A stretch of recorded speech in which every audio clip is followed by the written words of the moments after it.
हे सतत वादग्रस्त वक्तव्य करतात. काल त्यांनी सरकारच आमचं भिकारी असं एक वक्तव्य केलं आणि त्यांच्यावरती प्रचंड एकेची जोड विरोधकांनी उठले. राज्यातील जे विरोधक आहेत कालच केंद्रीय मंत्र्यांना भेटून त्यांच्या राजीनाम्याची मागणी केली आहे. आपण त्याकडे कसं पाहता? मी त्याच्या जास्त काही कॉमेंट करू इच्छित नाही. विरोधी पक्ष आहेत ते तर अशा गोष्टींचा फायदा घेणारच,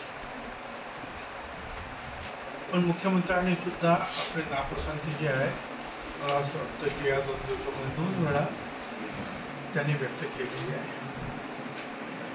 यापेक्षा मी जास्त काही बोलू शकत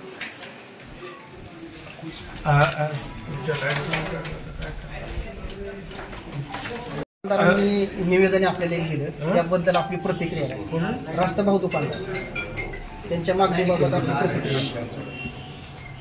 आता त्याच्यात मागण्या आहेत त्याप्रमाणे आता मी आता ताबडतोब बोलायला सांगितलं मुंबईला की काय झालं ते मला सांग. कारण आता मागाशी जे आहे एक क्लिअर ते करत आहेत फायनान्समध्ये वगैरे करत आहेत. आणि माझ्या जे आहे सहकारी त्यांना मुंबईला बोलायला सांगितलं. राष्ट्रवादीच्या आमदारांच्या भावांकडून गोळीबार करण्यात आला आहे दौंडमधील कला केंद्रावर. राष्ट्रवादीचे आमदार मांडेकर बाळासाहेब मांडेकर यांच्या भावांकडून गोळीबार करण्यात आला आहे. त्यावर त्यात प्रतिक्रिया खाली कल्पना नाही कोणी गोळीबार केला आणि कोणावर केला, काय केला, कशासाठी केला. पण ते प्रकरण दाबण्याचा प्रयत्न करण्यात आला होता. असं आहे की असं जर कोणी फायरिंग वगैरे केली असेल आणि ही गोष्ट जर प्रकाशात आली आणि मीडियामध्ये तर पोलीस त्यांची कारवाई करणार ना. 29 ऑगस्टला जरांगेंना चलो मुंबई अशी घोषणा दिली आहे. पुन्हा ते सरकारवर मराठा आरक्षणासाठी दबाव टाकतो. 29 ऑगस्टला जरांगे काही त्यांच्या समर्थकांसह मुंबईला निघणार आहे, तिथं चक्काजाम करणार आहे. काय त्याचं घेऊन बसलाय आज एक उद्या बोलून एक बोलून काय असले प्रश्न विचारले.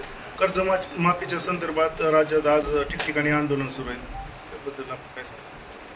ठीक आहे ना की आता या बाबतीमध्ये मागे सुद्धा काही मंत्र्यांनी सुद्धा त्याच्यावर भाष्य केलं.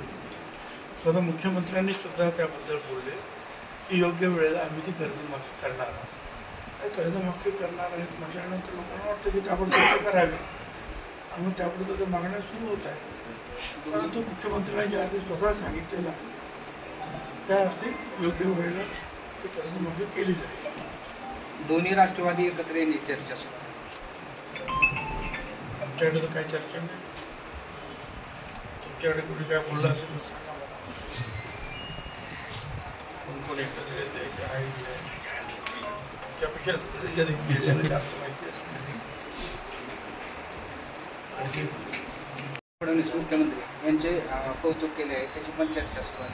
वाढदिवसाला एक तर ना त्या कौतुकास मुख्यमंत्री फडणवीस पात्र आहेत.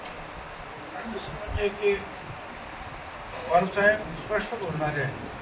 जे चांगलं काम करतात त्याच्या पाठीवरती शाबासकीची थाप देतात आणि ते या महाराष्ट्रातले किंवा या देशातले ज्येष्ठ नेते आहेत. त्यामुळे तो अधिकार सुद्धा येतात त्यांना आशीर्वाद देण्याचा, शुभेच्छा देण्याचा. कृषी मंत्र्यांवर कारवाई का असा प्रश्न महाराष्ट्रातील माझा प्रश्न नाही.